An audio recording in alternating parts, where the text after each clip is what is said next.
Bonjour tout le monde, bienvenue sur ma chaîne YouTube. Pour ceux qui ne me connaissent pas, je m'appelle Bouchra, j'ai 28 ans. Je suis créatrice de contenu sur Insta. Donc mon Insta c'est Barbie Vita. Sur le titre de la vidéo, aujourd'hui, je vais vous raconter comment j'ai perdu 10 kilos en un an. Donc pour ceux qui me connaissent, je ressemblais à ça avant et puis maintenant, je ressemble à ça. Donc je vais vous dire tous mes secrets, comment j'ai fait pour y arriver. Mais avant ça, on va regarder mon petit générique. Action!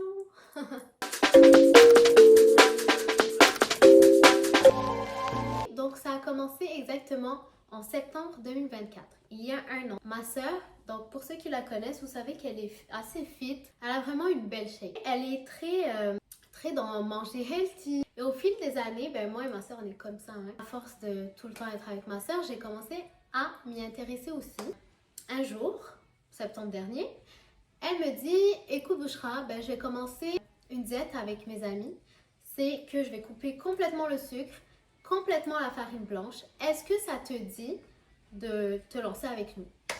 Moi, j'étais une petite boulette, hein, j'étais chubby. Genre, je pesais 53 kilos pour 5 pieds 1. Donc, 53 kilos quand tu mesures 5 pieds 1, parce que je suis pas grande, là, je suis petite, c'est chubby. Okay? J'étais pas genre obèse, mais j'étais chubby. Honnêtement, ça me dérangeait. J'avais des complexes dans le sens que quand moi j'adore m'habiller, j'adore les vêtements. Et puis parfois, il y a des vêtements que je voulais trop et que quand je les mettais, ben, je me sentais comme une patate. Et puis, c'était triste pour moi. Ah oui, ce que je vous ai pas dit, c'est que j'étais à mon summum de mon poids. Genre, j'avais trop pris du poids. J'allais tout le temps au resto et tout, et vraiment j'étais au summum de mon poids, 53 kilos point quelque chose, et c'était plus possible pour moi. C'était plus possible, je m'acceptais plus en fait. Ça me dérangeait beaucoup, je me sentais en surpoids, et je me suis dit, bah tu sais quoi, c'est maintenant, ça va commencer. À chaque fois que je commence des diètes, je laisse tomber. Cette fois, c'est la bonne, j'approche la trentaine, je pense que là, il faut que je me prenne en main. Et là, j'ai dit à ma soeur, let's go, je vais le faire. Et puis, pour me motiver, moi je me connais, hein, plus je share ce que je vais faire, plus je me motive à le faire. Parce que je vais me dire, je vais pas être seule, puis j'en ai parlé, donc si j'en parle, ben, je le fais. Parce que je parle pas dans le vide. Je suis pas quelqu'un qui parle dans le vide, donc je vais créer un canal sur Insta. Et puis, j'ai créé le canal Insta qui s'appelait au début Défi zéro sucre, zéro farine blanche. Et puis, vous avez commencé, enfin, je dis vous, mais il y a des nouveaux qui nous regardent, mais mes abonnés sur Insta ont commencé à y adhérer. Donc, j'ai expliqué tout ce qu'on allait faire, qu'on n'allait pas manger de sucre, qu'on n'allait pas manger de farine blanche. À la base, le défi, c'était pendant 2 semaines. Et puis, quand j'ai commencé, j'étais tellement là-dedans que je l'ai prolongé pendant un mois. Pendant un mois, j'ai pas touché à rien de sucré. Enfin, quand je dis pas de sucre, je parle du sucre blanc, du sucre ajouté. Je mangeais du sucre naturel, c'est-à-dire des fruits, du miel, du sirop d'érable. Ça, j'en mangeais bien sûr avec modération parce que même les choses bonnes pour la santé, si on abuse, ben, ça devient pas bon. Donc, je mangeais vraiment mes repas super healthy. J'étais super fière de moi parce que je suis pas une fille qui mange des légumes et tout. Et puis, je commençais à intégrer un peu de légumes dans mes plats, des bonnes protéines et tout. Et je commençais à prendre plaisir à ça. Je trouvais des recettes sur TikTok, je trouvais des recettes de collations healthy, genre des muffins, des cakes. Et c'était sans farine, c'était vraiment à l'avoine, avec du miel, avec de la farine d'amande. Ça respectait vraiment les consignes de notre défi, mais en même temps, c'était délicieux. Du coup, ben, je prenais vraiment plaisir à ça. Et ça m'évitait les frustrations aussi. Un mois est passé. Et puis là, j'ai commencé à intégrer des petits cheat days par-ci, par-là. Quand tu te permets certaines choses parfois, mais que tu manges bien toute la semaine, déjà tu es rassasié. Donc tu n'as pas une rage de sucre ou une rage de manger parce que tu es rassasié, mais avec des bons aliments. Et en plus, ben, tu n'as pas de frustration. Donc tu manges ton cheat meal ou pendant ton cheat day, tu peux manger des snacks par-ci, par-là. Mais après, quand le lendemain arrive, ben, t'es discipliné. Et puis, honnêtement, ce que j'ai appris sur moi, c'est que je suis pas une personne motivée. Enfin, c'est pas que je suis pas une personne motivée. Je pense que la motivation, c'est plus de la discipline en fait.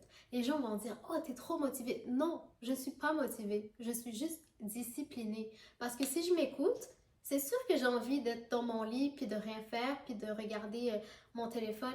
Mais le fait d'être disciplinée, ben, je me lève, puis je fais mes choses. Mais ça, on va en parler tantôt. Là, on va parler de apprendre à comprendre et à écouter son corps. Donc, qu'est-ce que ça veut dire? Ça veut dire que pendant ta diète, surtout si tu es une femme, tu vas avoir des moments où ben, tes hormones vont te dire, écoute, aujourd'hui, j'ai envie de cheat. OK? Il ne faut pas se dire, oh, mon cheat day, ça va juste être tous les vendredis, puis sinon, non. Moi, je ne fonctionne pas comme ça. Moi, si je peux rester 2 semaines sans cheat, ben, je reste 2 semaines sans cheat parce que mon corps n'en ressent pas le besoin. Mais au moment où mon corps me dit, écoute, tu peux te permettre une petite gâterie ou si je vois quelque chose que j'ai vraiment envie de le manger, je vais le faire avec modération. Je vais me dire, ok, tu t'es fait ce plaisir-là, maintenant c'est bon. Puis la prochaine fois, ben, tu auras un autre plaisir. Et puis ça, franchement, plus j'avance dans un healthy lifestyle, plus c'est facile pour moi de faire ça. Au début, j'avoue que quand je craquais, des fois je craquais un peu plus que prévu. Mais maintenant, j'écoute mon corps et je le comprends. Et je sais que quand je vais manger, je vais voir des petits kilos en plus dans la balance, mais que quelques jours plus tard, quand je vais rentrer dans une meilleure hygiène de vie, ben, les kilos vont partir. Donc, c'est important de comprendre son corps pour pas se frustrer non plus. Parce que oui, c'est bien beau de voir les kilos descendre, mais pendant cette période-là, tu vas aussi les voir monter. Faut pas que tu les vois monter au ciel non plus, mais tu vas aussi les voir monter et c'est là que tu dois pas lâcher. Okay? Parce que la plupart des gens, ils vont commencer une diète, ils vont commencer à perdre du poids, ils vont être contents, et puis dès qu'ils reprennent un peu de poids, bim! Ils disent ça fonctionne plus, j'abandonne, laisse tomber, de toute façon j'ai grossi donc je vais manger n'importe quoi. Je faisais partie de ces personnes-là et puis du moment où j'ai compris que le corps, ben, c'est des hauts et des bas, c'est là que j'ai réussi à perdre plus de poids. La fameuse glissade de l'été. C'est quoi la glissade de l'été? Ben, c'est quand on rechute. Hein? L'été arrive, les sorties arrivent, les terrasses, les dates, les restos, hein? La grosse rechute de l'été. Ben moi, j'ai pas échappé. Donc, je vous raconte ce qui s'est passé cet été. Depuis septembre, tout allait bien. Mon poids baissait progressivement. J'étais contente. Et puis, l'été est arrivé. Et ben, c'est l'été, hein. Surtout quand tu vis au Canada, il fait froid toute l'année. On est là, on fait nos choses pendant l'hiver. Mais quand l'été arrive, tu as envie de sortir, tu as envie de rencontrer du monde, tu as envie de manger. Bref, tu as envie de faire plein de choses. Et puis, généralement, les gens se rassemblent dans des lieux où ils peuvent manger. Et j'y ai pas échappé. Ce que je vous ai pas dit, c'est que tout ce processus-là, je ne l'ai pas fait toute seule. J'avais une collègue et amie qui a fait la diète avec moi depuis septembre dernier. Et elle aussi, elle est passée par les mêmes étapes que moi. Donc, c'était super d'échanger ensemble et tout. Et c'est super motivant d'avoir ce genre d'amis dans la vie parce que, ben, on se poussait les deux vers le haut jusqu'à maintenant. Genre, c'est incroyable. C'est incroyable le progrès qu'on a fait. Puis c'est incroyable la relation qu'on a bâtie grâce à ça. Et là, en septembre, ben, on a repris là-dedans. Mais cette fois, on voyait que oui, ok, on perd des kilos, mais il y a quelque chose qui manque. Il y a quelque chose qui manque et ce qui manquait, c'était le tonus, c'était la forme. On veut la shape de rêve. Mon objectif à moi puis à elle, c'est pas forcément le même, mais on veut ce tonus et c'est pour ça qu'on a commencé l'exercice physique. Ce qu'on a commencé à faire, c'est qu'à chaque midi, on allait sortir dehors et on marchait pendant 1 heure et quelques. Et puis petit à petit, progressivement, c'est devenu, dès qu'on a l'occasion, on fait 10 000 pas par jour. Il y a des jours, certes, on ne peut pas, mais dès qu'on a l'occasion, on fait 10 000 pas par jour. Et ça, oh my God, j'ai tellement vu la différence. Comme mon ventre, il a vraiment.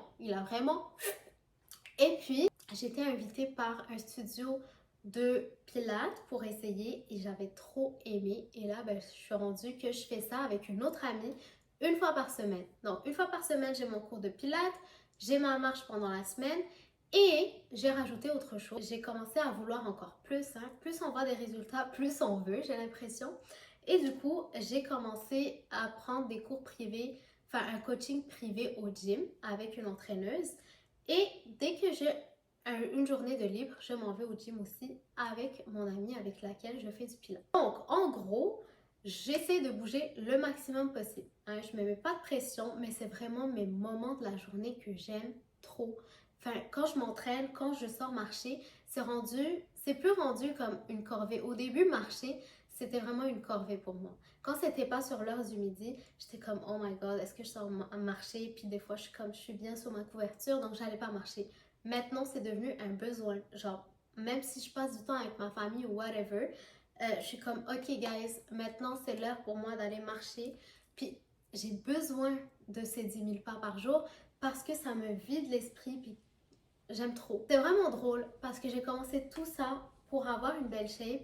Et puis maintenant, c'est devenu un besoin pour mon moral. Au début, c'était pour le corps et maintenant, c'est pour la tête. C'est vraiment fou comment ça a viré. Mais j'aime trop ce lifestyle. J'aime trop le corps que j'ai en ce moment. Même si j'ai pas atteint mes objectifs finaux, mais j'adore ce voyage, j'adore cette aventure. Et je pense qu'il n'y a pas un meilleur feeling que de s'aimer soi-même. Comme je dis pas que je m'aimais pas avant, mais là, c'est un autre feeling complètement que je connaissais pas et puis que je découvre et que j'adore. Donc voilà, c'était ma petite aventure. C'était ma première vidéo sur YouTube. J'espère que vous l'avez aimée. N'hésitez pas à la partager avec vos amis, à vous abonner surtout pour ne pas rater les prochaines vidéos qui s'en viennent. Donc j'ai vraiment hâte. J'ai hâte de faire cette nouvelle aventure avec vous. Et puis j'ai hâte de partager mon quotidien, mes astuces et plein de choses avec vous. Donc voilà, n'oubliez pas de vous abonner et d'activer la cloche. Bisous!